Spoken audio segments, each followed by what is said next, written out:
Wait for it. Here we go.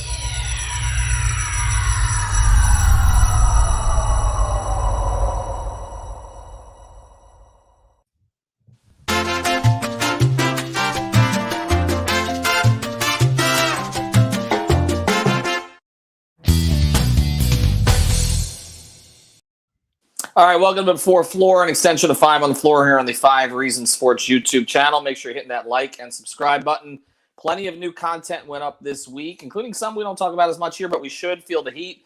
Latest episode of that is up. And, of course, all of our content on the other teams in town as well. Big MMA show that Alex Dono did on Thursday. That's on the channel as well. That's called 5 Rounds. Thanks to our sponsors, Biscayne Bay Brewing. Of course, MarkBrownPA.com. Biscayne Bay Brew, the official beer of the 5 Reasons Sports Network and of the Miami Marlins, but also at FTX Arena. They've got kiosks at the 100 and 300 levels. There you see it. So make sure you go check it out. Got the Tropical Bay IPA, the Marlins Lager, and many other great beers. You can also find it at your local Whole Foods, Winn-Dixie, Publix, and many other stores in town, as well as at some of our other sponsors like Quarter Deck. So ask for it at restaurants. Also, MarkBrownPA.com. This is the man with a plan. If you want to formulate an estate plan, he's the guy to go to. He's low-key, but he's knowledgeable, and they got a great office staff there. You can reach him at 954-566-5678. It's 954-566-5678. Also, got a title company right there in-house, so if you got any real estate issues, he can help you with that as well. He did for me. Did a terrific job of it. So 954-566-5678, and go check him out. He's at Heat games as well. He's going to be sitting in my section on Monday for the Raptors game. Again, so reach out to Mark at Mark Brown, M-A-R-C, BrownPA.com. All right, let's get to the crew. Wow, look at this. The Heat are getting people back, and so are we. We did have enough, so we appreciate Mateo and Tony filling in. They'll be back here over the course of the season. Jonathan, though, is back. You can follow him at 3Piece Combo. He's back from L.A. He brought Russell Westbrook back with him. We got Ricky J. Mark. He's back out of the protocols, so we appreciate his return, and as well as the press release. And, of course, Greg and Brady are always around, although I feel like I need to just defer to Brady today since essentially he created the video heard round the world, an innocuous question of Jimmy Butler. Jimmy was waiting to trash Max Strus. So we'll see how that plays out tonight and what kind of middle fingers they give to each other. Brady, who's in and who's out? Yeah, everything is looking pretty similar. I think the biggest thing is just on Philly's side is looking at Joel Embiid. They just said a little bit ago that he's going to go through his warm-ups and they're going to make a decision from there. So we really don't know at this point, and that's a pretty big factor in this game. We're talking about starting lineup changes. I think they go with Omer either way, but maybe you want to size up a Deadman if there is Embiid. Like, there is some implications there. But other than that, everything's staying consistent with Miami. The only change I'd maybe expect is I wouldn't be surprised if they go away from the 10-man rotation. Like, it just feels like at this point that's just not the way to go. And maybe against this type of Philly team, you cut it down to 9 easily. The question is who's going to get cut out. And it feels like as good as Gabe has played, it might be Gabe. But obviously they can go in many different directions, kind of play the hot hand as they've been. Well, it was Gabe the other night. So Gabe played in the first half, but not in the second, right? Like they got away from the second half and did shorten the rotation. Also, Duncan with fewer minutes in the second half. By the way, either way, whether he starts or not, I would play Omer over in Prize Picks tonight. He's at 10.5 points. That feels something that's fairly achievable for him lately. He had that basically one stretch last night. Greg, we talked about Duncan after the game the other night. I'm not anticipating a starting lineup change tonight. I guess the question is, what are we looking at here with his minutes? I mean, if he doesn't make his first 2 threes, is it possible that he's the guy that's cut out of this 8-man rotation, 9-man rotation, 8 or 9-man rotation in the second half? Yeah, we kicked this around in the pool party Twitter, the Heat Twitter chat about like who would get squeezed out. And there's a case to be made that Duncan could be that guy, because I think what they're going to do is when he's on, he's going to play. And when he's not on, he's not going to play. And I think we kind of thought Duncan that they would see him through regardless. Like that's how we conceptualized coming into this season, but it's no longer that way. They have other options. They have a lot of other options. So I could see him one night getting 29 minutes, hitting 6 of 8 from 3, and the next night getting 17 minutes and being 0 for 3. And that's how they manage that. That's not a long-term solution, but that's how they manage it right now.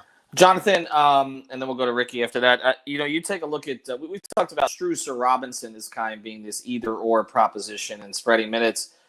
But if Caleb Martin's going to be playing crunch time minutes like he did last night, and Jimmy's going to be saying the kind of things about Caleb that he did, and you know that Eric leans defense at the end of games, it is feeling like, and I said this last night on the pod, like Duncan's going to get one last shot at this to be a regular on this team, which is when Bam is back because he has that natural chemistry with Bam.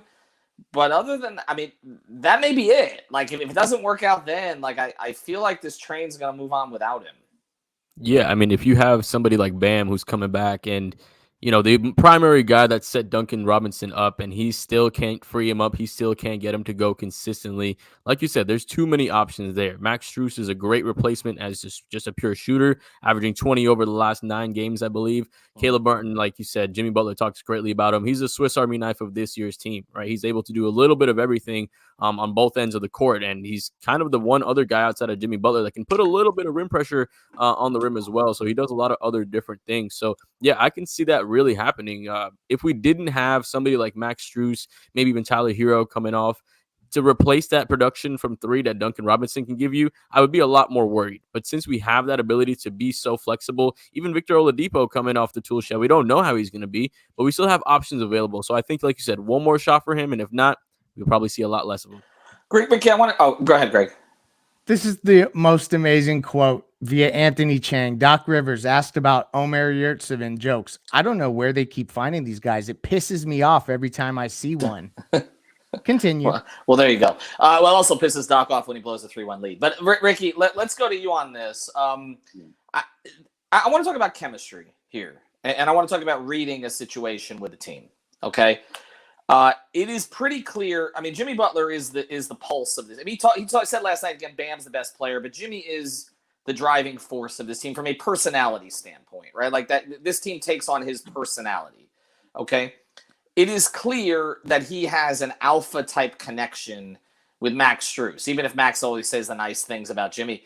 It feels like I heard when Jimmy kind of made the crack about Duncan earlier this year about him not being the brightest guy and all that. That didn't really go over that well. But I feel like with Max, it does, right? Like, how much to you does that matter? Because again, it just doesn't feel like from a personality standpoint even that Duncan fits with this group as well as Max does. Oh no, he doesn't. First of all, happy Duncan New Year, everybody. Clock hit midnight earlier this morning, and now I see Gad. We've been doing the countdown for quite some time now. It's time, and the trade deadline's only X amount of days away. Look, chemistry. Yeah, you're right. Chemistry matters more than just being able to mesh on the floor or even off the floor. There's certain things that have to really blend together if a team is supposed to work. Let me give you an example. Max Strus blew out his knee a little over a year ago, and look at what he's doing today. He didn't let that stop him. Matter of fact, I think he had up until recently had his best game of the season against, I think it might have been the Memphis Grizzlies. And then he ended that game by twisting his knee, came back after a couple of days, and it's as if it never happened. Duncan pretty much fell off the face of the earth as a result of trade rumors. Look, I'm not going to bag on somebody's mental capacity to handle certain things, but look, it's championship winning time. This team is built not to make the conference finals. Whether or not they're good enough to win it is another story. But this team is built and designed to win a championship. Those things get hard. And if you can't handle it, you got to go. And if Duncan can't handle it, well, then guess what? Max Strus said, as both me and Threat have been saying for quite some time now, Duncan's days are numbered if Strus continues to improve and work his way into a sort of lather both on and off the floor, and he has. And so at this point, look, if Duncan can't handle it, okay, Max Strus is the next man up. Same way as if for example, I've been gone a little bit, but guess what? This pregame show's been running smoothly thanks to Tony and Sean. That's just how we are, and this is why we're the best pregame show on the market.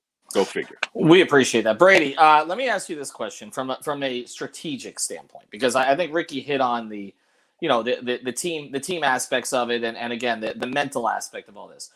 Let's say that Duncan is not in there with Jimmy and Bam.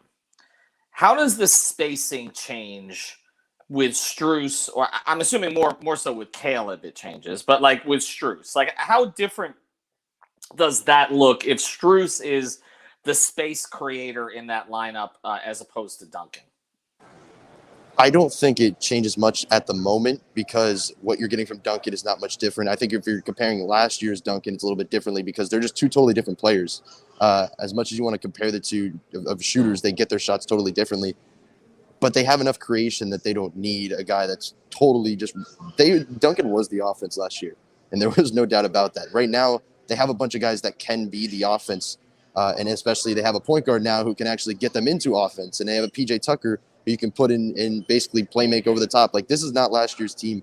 They can put a straight shooter like Max Strus, who has shown to be probably more improved in other areas. Like, I think, Ethan, you pointed it out about the cutting. That's probably one of the biggest things. One of the things they run most is they put four guys on the weak side, set a bunch of off-ball screens, and constantly cut, and Max always ends up being the winner there. He always ends up with the easy layup. Like, I think they're going to get easy stuff out of it. The issue is that if you're playing Duncan off the bench and you're going that route, with the guys that you have in the starting lineup already, there are not enough creators to get him the shots that he once had. If you have PJ in the starting lineup, if you have Bam in the starting lineup, Jimmy in the starting lineup, these are all guys that get him his shots. Caleb has done, plug the holes of every role in this team, but that's not one of his roles. He's not going to be a Duncan Robinson setup guy. Of course, they can stagger things, but it's just unlikely. I just feel like Strus can kind of set in quickly no matter what the role is. Duncan is going to need a setup guy if they're going to kind of, get him going. Well, then doesn't it feel, Jonathan, and again, then we'll pivot back to tonight's game, but I know Duncan's a hot topic here. Doesn't it feel then that if Duncan doesn't reassert himself as a starter, that really it could go to DNPs? Because you look at the bench, we're already talking about Vincent.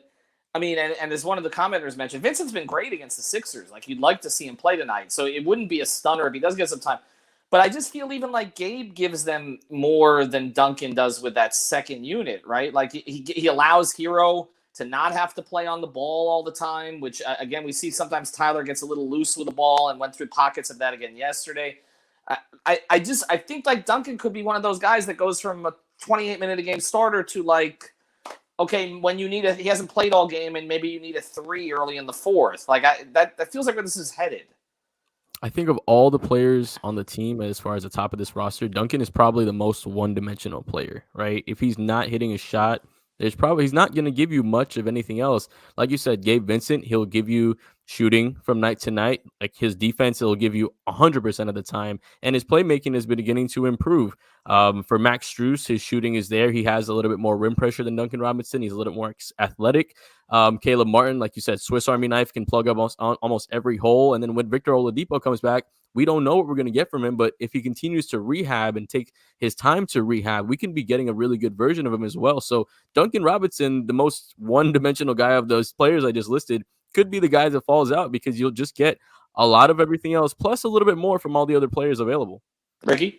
Yeah, I agree with Ramlakan, but here's the thing. I know there's a lot of people being super defensive for Duncan Robinson, of all people, in the comments. Look, we're aware, we see them, but here's the problem with that 40% number and those very timely numbers.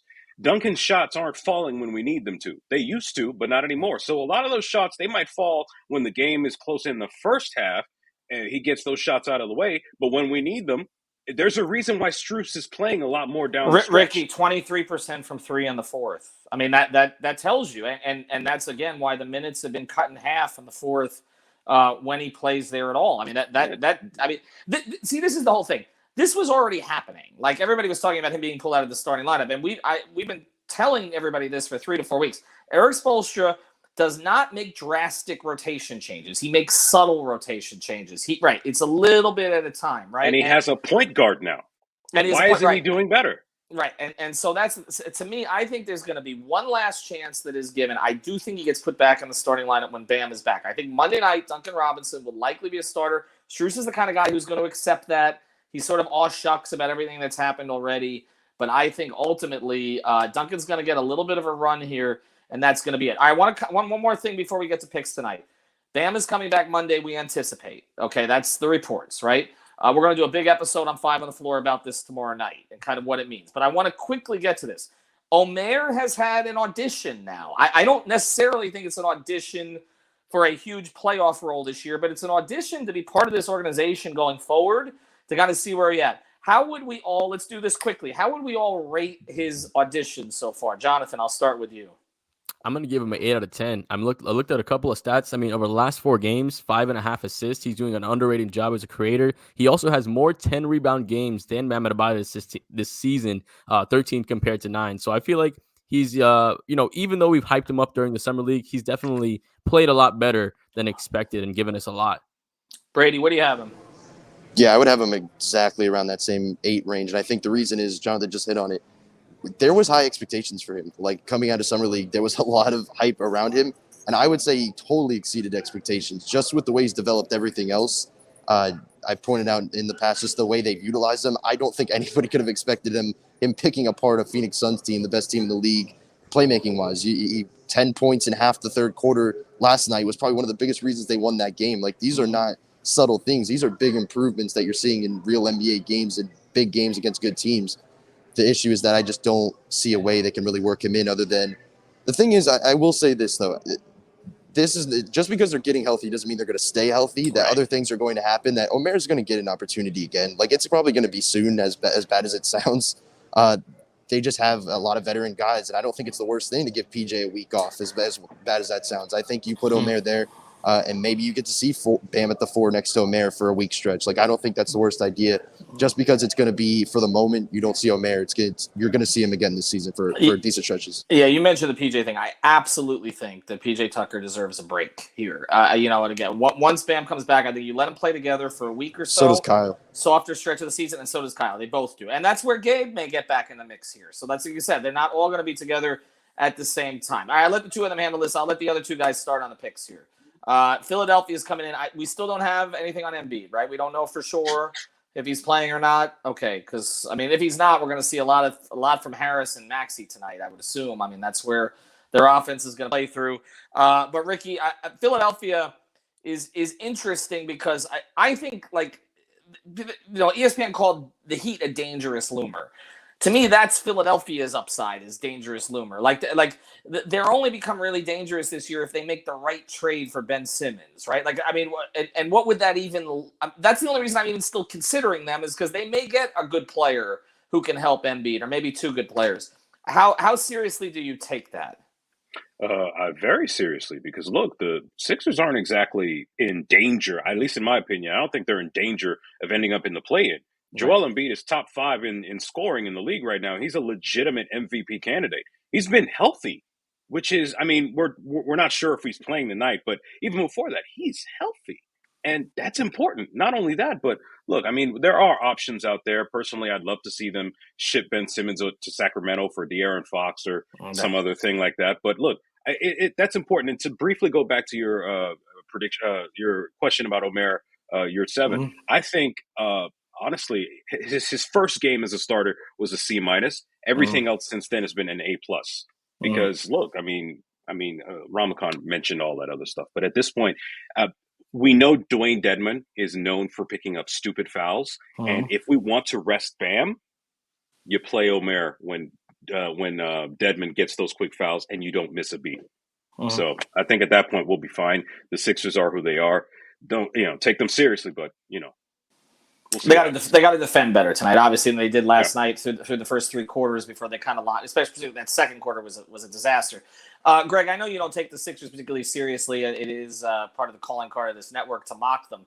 But I mean, like, here's what I would ask: like, why would you not trade Simmons for De'Aaron Fox? Like, I mean, what does Morey really think he's getting? Like, if De'Aaron Fox, to me, in the right situation. Oh my gosh! Right? I can't believe he hasn't already pulled the trigger on that. Problem. Right. I think that Don't it's give them any completely ideas. short-sighted that he thinks he can get more than that. Maybe there's deals being talked about that are, Indiana's desperate for a franchise pillar. I think Atlanta's really getting in that mix. So who knows what kind of bidding wars are happening that we don't know. If they can get Fox, I don't know why they haven't already pulled the trigger. But Greg, who are they getting from Atlanta who's better than Fox? Like, that's what I understand. Like, and Atlanta just traded one of their pieces in Reddish. So, like, agreed. And they may look for fit, Collins though. Is not better than but I don't know. But no, I mean, ultimately it doesn't make sense because it's Philadelphia, and that's why we laugh at them. And this is the thing, though. I will say this in their defense. without having Ben Simmons and with all the turmoil, they're still in the mix. And that shows you that Joel Embiid is that good. So I think that there is, and the Heat have struggled against big teams. So this would be one matchup that, although I would love it and it's great for drama and everything else, there is some challenges that it poses. So I'm interested to watch tonight. You want me to give me my prize pick locks now? Yes, do it now, and then we'll get to the picks from Brady and Jonathan. All right. All of these guys have done this 5 out of their last 5. So this is a shoe-in. Jimmy, 20.5 points, go over. Max Strus, 10.5 points, go over. PJ Tucker, 8.5 points, go over. Oh, they did raise the number at least, though. And I'll give you a bonus one. Kyle Kuzma, ever since Bradley Beal went into protocols, he's been getting a lot of shots up. He's at 19.5. Go over on his points. That's money earned.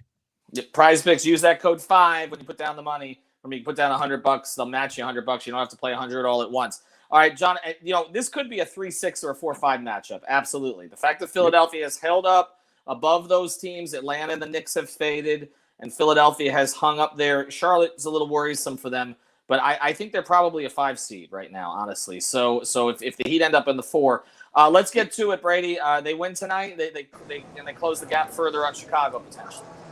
Yeah, I do think they win tonight. I'm operating as if Joel's playing. I just feel like that's the way that we should be. If he's warming up to this point, obviously we don't know, but I feel like that's leaning towards him going.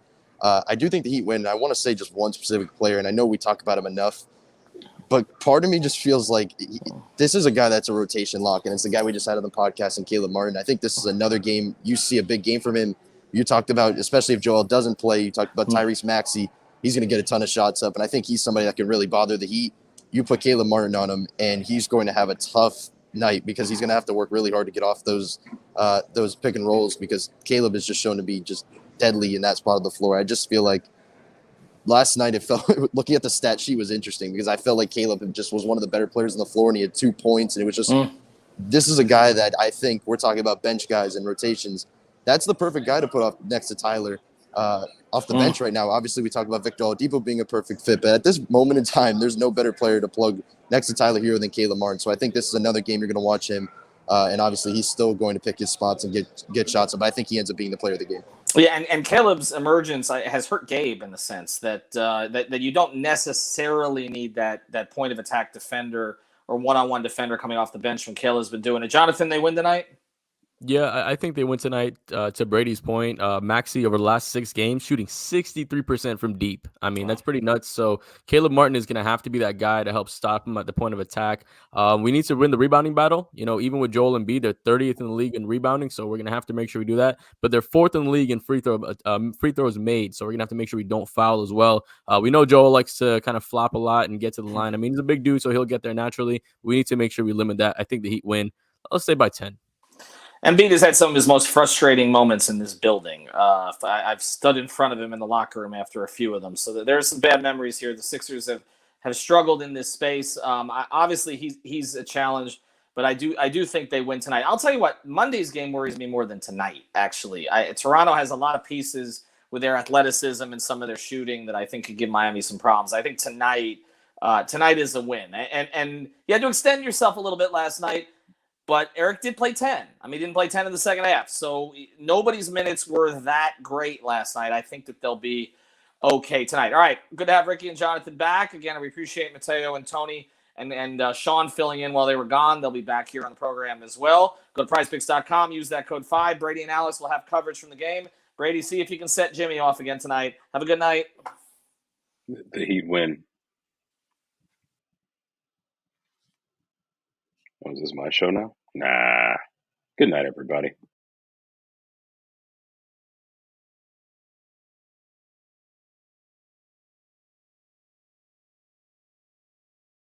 So obviously this stretch has been really productive for Omer, on court and growth standpoint. But how much has this stretch kind of helped him earn the confidence and the respect of the vets on this team? It helps. I mentioned it before. You trust what you see. You trust what has actually happened. And the guys have seen it. The veterans have all seen how much he's improved and how diligent he's been behind the scenes working at it, every single day. So this has been just an incredible player development, working with Malik and UD, and then the minutes he's been able to learn from these NBA experiences playing against, big time talent.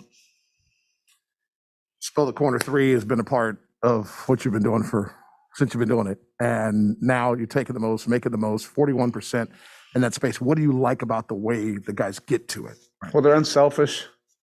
Guys enjoy making plays for each other. You can try to develop that and work on it. You definitely can improve it with your teams, but nothing improves it more than having guys that want to do it, and want to set up their teammates and help them get open looks. We also have very good shooters, so that creates openings and overreactions, and the unselfishness of the guys. Usually find an open look, from some of the assertiveness. And secondly, you've talked about the competitiveness of the Eastern Conference all season long, but here at this center point is the top teams are kind of crawling all over each other and changing spots. Your view of the competition of that as you go through the second half. That's fun. If you're a competitor, you like these kind of things during a regular season. You don't want to just try to get through a regular season. You want to enjoy the competition, and there's some really good teams in the East. That's the way it should be. It's never easy when you're trying to do something special.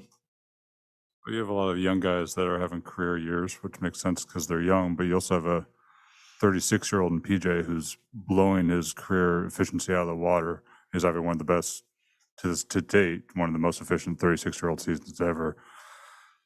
Is it just a matter of the shots going in, or is there something in particular that's clicking that has led to the increased efficiency for him? I'm not sure. He's a great shooter, and he already is one of the best in the history of the game, in terms of the corner shooting. Based on our needs, and because we've had so many moving parts, we've had to use them in different ways. He's a winner. He's a competitor. He's extremely smart, high IQ. So as we've added more on his plate, and in particular the playmaking, it just makes sense that he would be able to do, some of these things just because of his intelligence and feel. You've seen it over the years as a screener, and super high IQ defensively. You can play anywhere on the court. We assumed that could translate to a little bit more, and we've needed all of it. He's just a winning player. Some of those plays, that dive, the deflection to the dive. I don't know if that will go down, I guess, as a steal, but that has so much more impact, than just a steal. I'm just glad he's on our side. Coach, don't have to tell you that Embiid's been on a tear of late, but all of that has really come since you guys last played him and defended him well back in Philly. What did you like about the way you guys defended him last game, and what can you take into this game from that experience? Yeah, I think at the time he was working through some injuries, so that wasn't necessarily the healthy version of Embiid, that the guy that we all know. He's a fierce competitor. He can find different ways, to really exploit your defense, and that's his skill level, his ability to draw fouls, his size. He's really intelligent as well, so he knows the schemes. He's seen all the different kind of schemes, the different kinds of traps or zones, or people trying to deny him the ball. He's just really well versed on how to exploit all those different coverages. You just have to be relentless with it, knowing that you're going to lose some of the battles, but you got to make it as tough as possible, and see where that goes. Coach, early in the season, you couldn't help but notice Caleb Martin establishing himself defensively in your 2-3 zone. Now, lately, he's established himself defensively, period. How vital and how helpful has his defense become to you and your team right now? Yeah, he's earning these minutes, and that's when you have a deep team, that's what you want, guys that are ready, prepared, and then making it really tough for you to take them out of the game. And his defensive versatility, his quickness, his tenacity, all of these things fit very well to what we want to do. And I would say it was just the opposite. We noticed his man-to-man defense and his energy first, and then we try to teach him some aspects of the zone. But he's shown that he can do both. All right, Coach. Thank you. Thank you.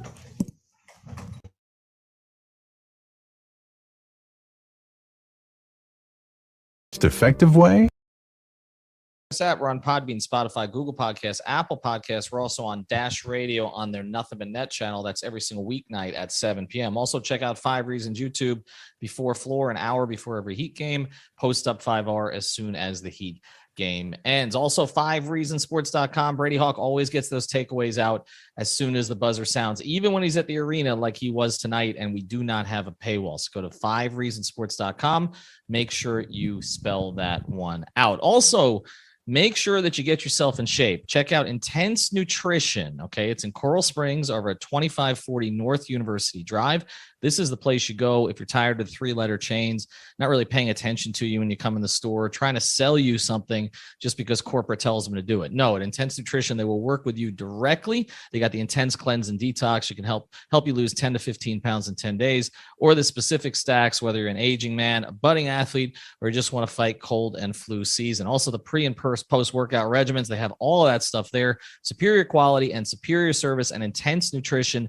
Mention 5 Reasons and you get 20% off everything in the store except for protein. So again, the phone number is 954-775-0257. They got a Facebook page, Intense Nutrition. They got an Instagram page, Intense Nutrition. Check either of those out. And again, it's 2540 North University Drive in Coral Springs. And now, tonight's episode. Down to Biscayne. Yeah. 5 on the floor. Ride for my dogs. Where here's the thing, you can check the score. Hustle hard, couple scars, wearing bubble frogs. Just like Butler said, you in trouble, y'all. Kept the floor playing, got it all banned. Y'all seen the block, stop with one hand. And Pat we trust, it's power, have the guts. We're here to bring the heat, y'all can hang it up. Welcome to 5 on the Floor, a daily insider show on the Miami Heat and the NBA, featuring Ethan Skolnick, Greg Sylvander, and Alex Toledo, plus others from the 5 Reasons Sports Network. All right, Ethan Skolnick back on 5 on the Floor. Here's tonight's floor plan. Brady and Alex at the arena tonight, so they'll be catching you up on Twitter. The Brady, he's 9-1 now when he goes to the games. He even counteracted the Drake jinx, which is remarkable. So Greg and I are handling things tonight. You can follow Greg at Greg Sylvander. And of course, you never know what kind of news nugget that he's going to drop. But we're going to focus tonight. We'll get into all that stuff another time. And we did before floor. We covered some of the Donovan Mitchell stuff and the Tyler Hero extension stuff and everything. We're just going to focus on this game this night, because I think this was a significant game for the Miami Heat. This was the kind of game they beat the Atlanta Hawks 124-118 to sweep the home and home when they're 7 straight at home. We know how infrequently this team has played at home of late, but now they get Philadelphia at home tomorrow or Saturday, if you're listening to this on Saturday, and then they get Toronto at home on Monday. But this was the kind of game where they did not play the way that Eric Spoelstra wants them to play. They gave up 40 points in the second quarter.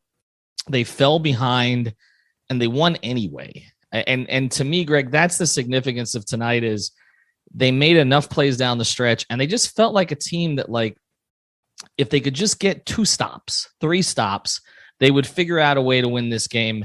And they did. I think this is the kind of game that we're going to remember going forward as a game where they just sort of figured out how good they are when they just concentrate.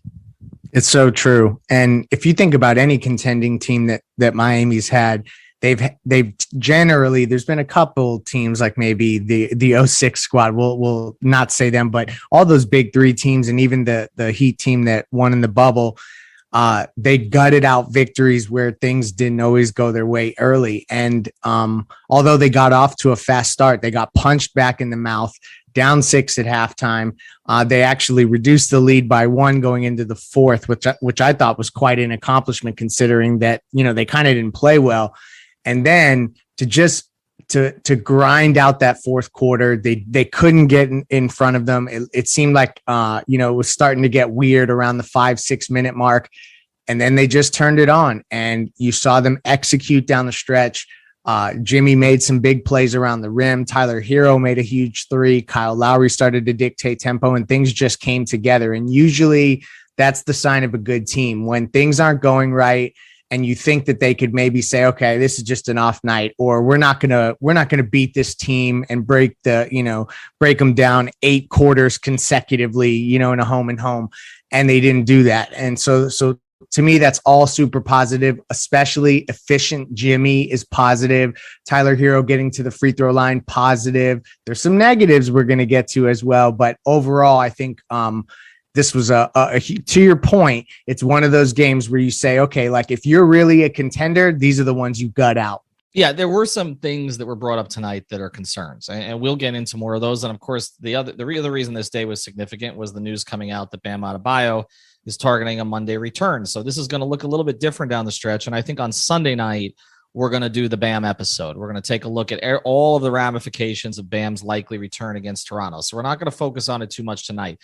But I think what you saw tonight, again, was they have so many options to get them through parts of the game. So if you look at the stretch in the third quarter, you're carried, okay? I mean, he gave them 4 straight baskets, and you could tell that Jimmy and PJ and Kyle were looking for him, and he was finishing. They all were. It's like one took a cue from another.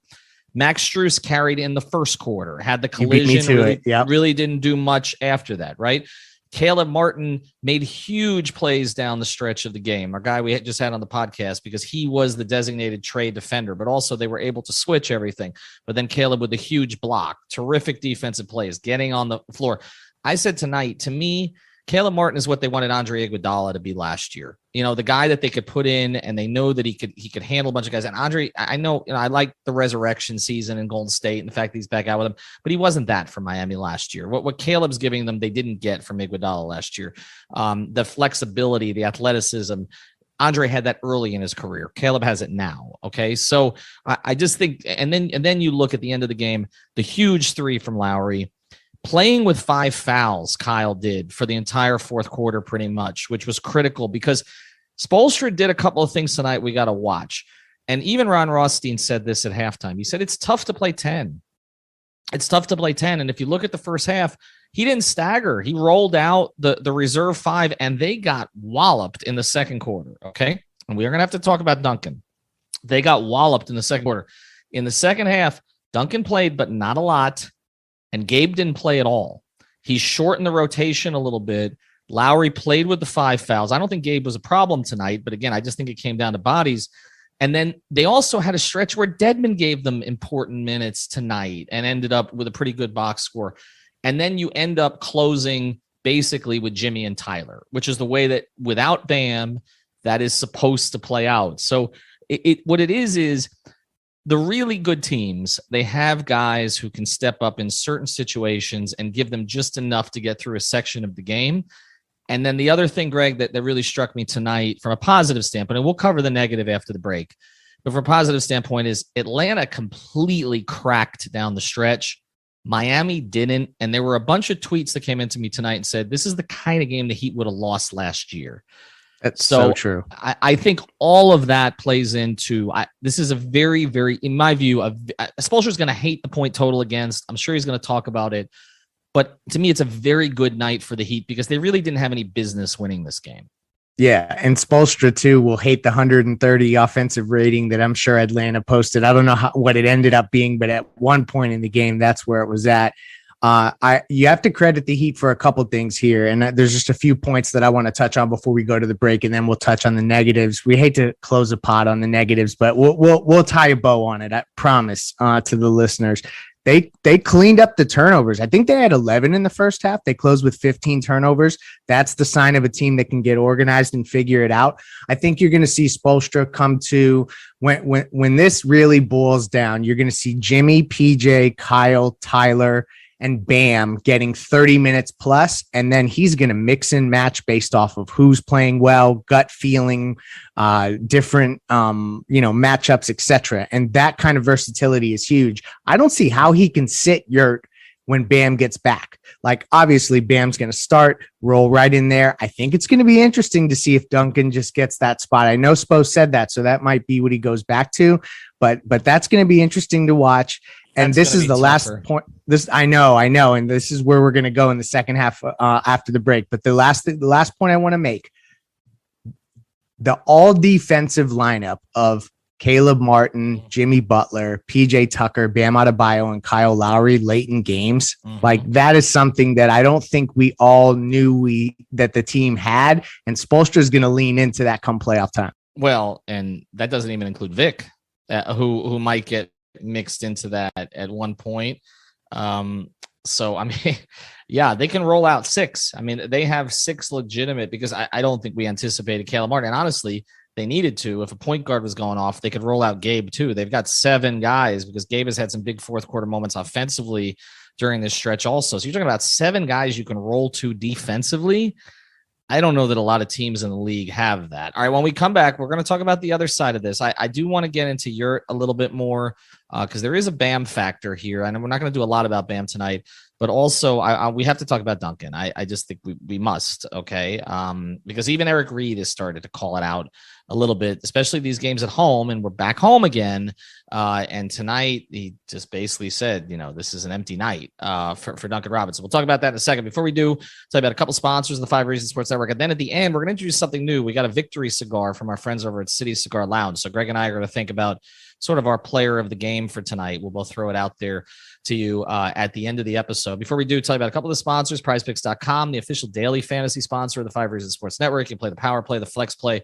You can play the NFL games this weekend. That's why I'm mentioning it tonight. Okay, so those wild card games, the one that the Dolphins never play in, well, give yourself a reason to watch. Okay, go to PrizePicks.com, use the code 5 FIVE, get your initial deposit match. So you put down $100, they will give you $100, and you do not have to play it all at once. Go to prizepicks.com, use the code 5, and for your premium CBD, go to therapistpreferred.com, use the code 5RSN. That's 5RSN at therapistpreferred.com, and you get 25% off your order, whether it's the gummies, the tincture, the sports cream, or anything for recovery or for sleep. All right, let's get to it. Let's talk Yurt first in this regard.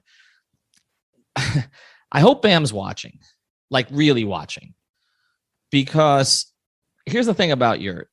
Look, he's still finding his way. He's a baby in terms of NBA terms, right? Even though he's a reason. I mean, he's I think he's older than Bam actually, but he's a baby in NBA terms. But here's the thing: when they give him the ball, he goes. And I just hope, for the sake of the Heat, if you're a Heat fan, that Bam is watching this and saying, I'm better than this guy, and look what he's doing, right? So if Kyle or Jimmy or PJ get me the ball where Yurt got the ball tonight, there's no hesitation. I go up, okay? And you can still have passing skills. Like Yurt clearly has some of those skills. He's shown those lately, but still be a scorer first. And I think, Greg, I'll let you touch on this, but again, we're going to do a whole episode on it. But that's what, as I'm watching Bam watch Yurt, I'm thinking to myself, because he's not going to think that with Dedmon. Like, Dedmon is a solid backup center. You know what you're getting. But Yurt has some of those, he has those alpha tools, okay? And you just want to see, but he's not Bam, obviously. Defensively, he's not even in the same stratosphere as Bam.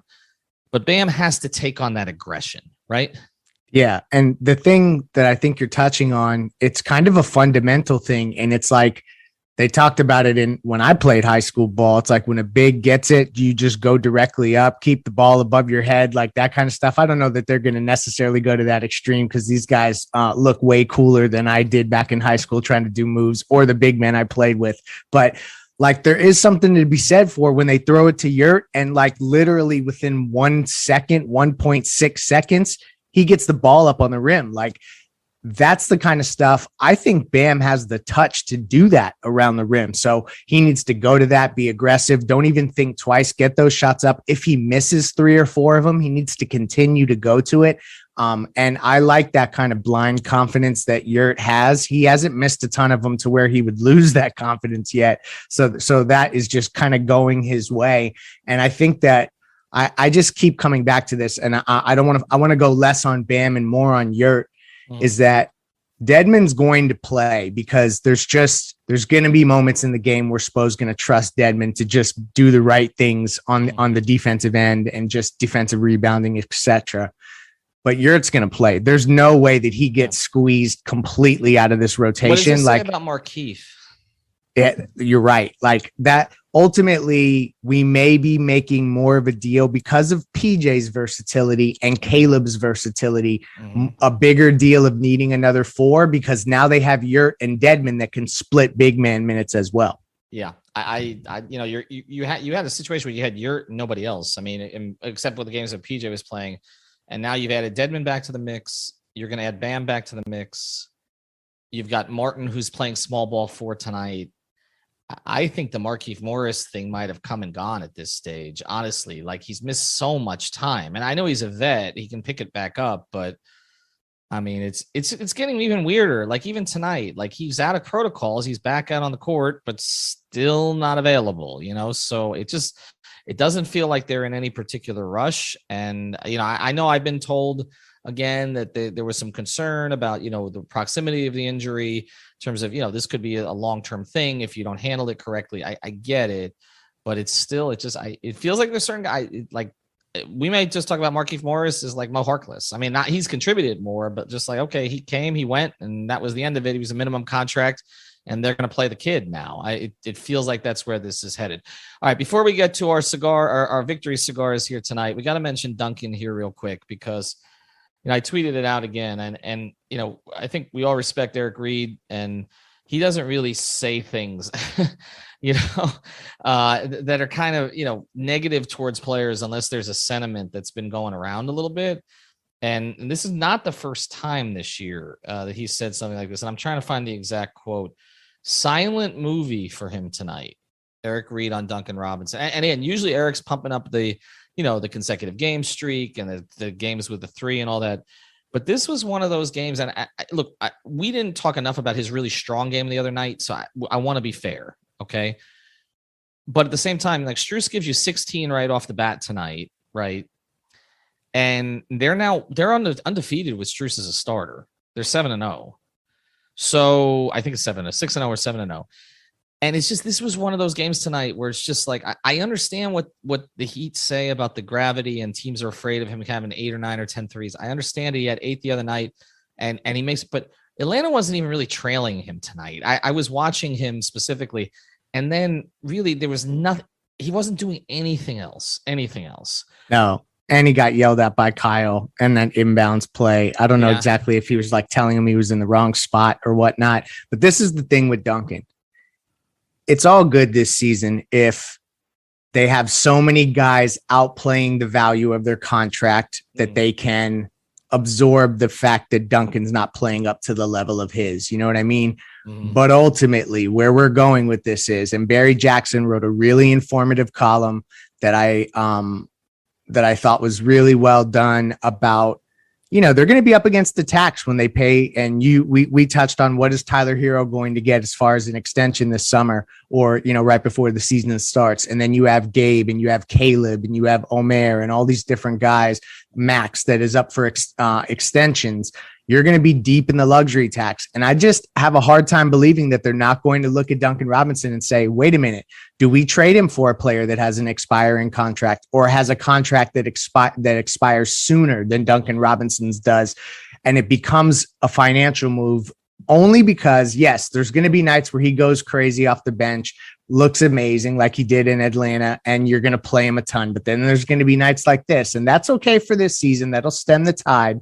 But going forward long term, it's not sustainable. So that's where the rubber will meet the road eventually here. But for now, there's no pressure to move. Like I don't want to over analyze this at any point. Like Max was hot to start the game and kind of got shelved as they went on, and Duncan will have those days too. Well, but he got shelved in part. I mean, he only played 15 minutes the other night, but he got shelved in part tonight because he bled. I mean, you know, they went to the locker room. That's true. And sometimes we know that when you know a guy is out, you know, Spoelstra either forgets about him or just decides to roll with what's there.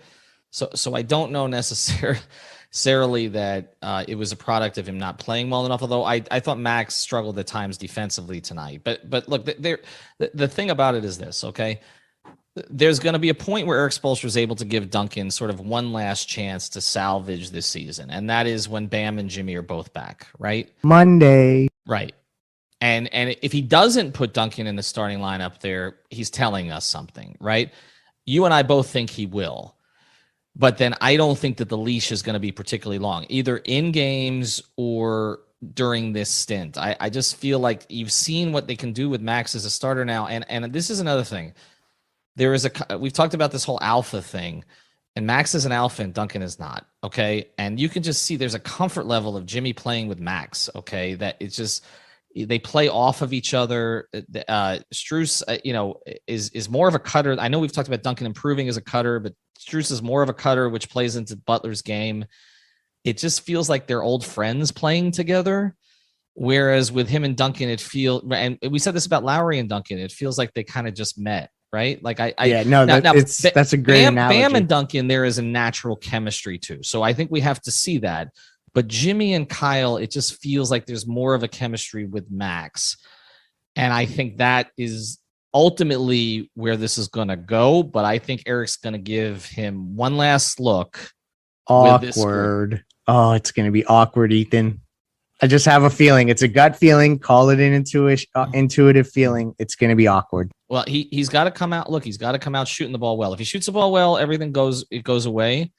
But on a night like tonight, like you wanted guys who were going to get on the floor at the end of the game, and like Spo picked the 5 that I would have picked. I mean, because you know what Tyler is going to give you offensively, and that's where we're going to close here tonight with mentioning City Cigar Lounge, which is a great spot in downtown Miami. We're going to start doing some watch parties there. It's right down the street from the arena. They got more than 50 different types of premium cigars and more than 350 types of liquor, scotches, bourbons, whiskeys, and tequila. And they got a real comfortable environment with comfortable, classy leather chairs and all that good stuff, and a great food menu. And again, we're going to have the watch parties. It's right in downtown Miami, City Cigar Lounge. And we're introducing, after victories, our Victory Cigars here, sponsored by City Cigar Lounge. And we got to pick 2 different guys every night. Okay. So we'll go to it. I'm going to go, I know there's an obvious choice. I'm going to go to Tyler here for this. He fought through it. This was not a perfect night for him. He was very sloppy with the ball at times, but again, down the stretch of games when they need buckets, he steps up and he makes plays. And so there's other guys I could go with who might be more deserving, but we haven't really mentioned Tyler tonight. And I wanted to credit him at least for sort of working through what will not go down as one of his better overall nights, but was damn good in the fourth quarter when it counted. I'm glad you chose Tyler so that we got to give a few flowers to Tyler on this episode, because we kind of completely skipped over him. And you're right. Like, he ended up turning out a really nice game, but the player I'm going with is Jimmy, and boy, is it nice to have our closer back. And it was nice to see him, box plus minus plus 19, 10 assists, 2 turnovers, 2 steals. Like, he's efficient, getting to the line, all the things you want to see from Jimmy. So to me, like, that is a really positive note, especially with Bam coming back Monday. So now it's on to Philadelphia, but a healthy Jimmy always means good things for this Miami Heat team. And I predict, he's going to be the guy who represents them at the All-Star game. I think so too. He also survived a couple of things. One, me saying that his ankle looked good, which his agent Bernie Lee got upset about on Twitter. So Bernie, I apologize. Be careful. I know. I don't want to piss Bernie off. And secondarily, me saying, and I'll just acknowledge it because I know you guys want to come out with it, that on our DM string, I said, is this night going to end with a bad Jimmy Butler shot? It did not. He finished. He put them up 4 late, and Jimmy was Jimmy tonight. They needed him to be. All right, the Heat win 124-118, and they are now 1 game as we speak behind the Chicago Bulls for first place, and they got Philadelphia coming in, which is the Sixers are kind of hot right now, actually. And then they get Toronto, which has been playing reasonably well also on Monday. But these games are at home. We'll have full coverage for you over the weekend as well. Have a good night.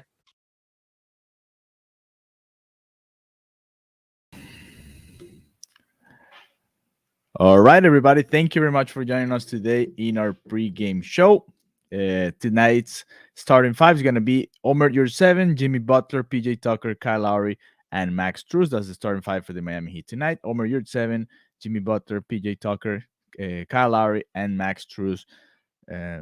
Remember, they're playing tonight against the Philadelphia 76ers here in about 5 minutes. That game should be starting soon. So besides that, I want to invite you guys to be with us as soon as the second quarter is over and our halftime show on Twitter Spaces. We're going to have our show there. And by the way, we're going to be uploading the special that they did a couple of days ago about the midterm grades. We're going to be uploading that here tonight on the YouTube channel, so you guys can watch it tomorrow morning at 9 a.m. You can enjoy that premiere.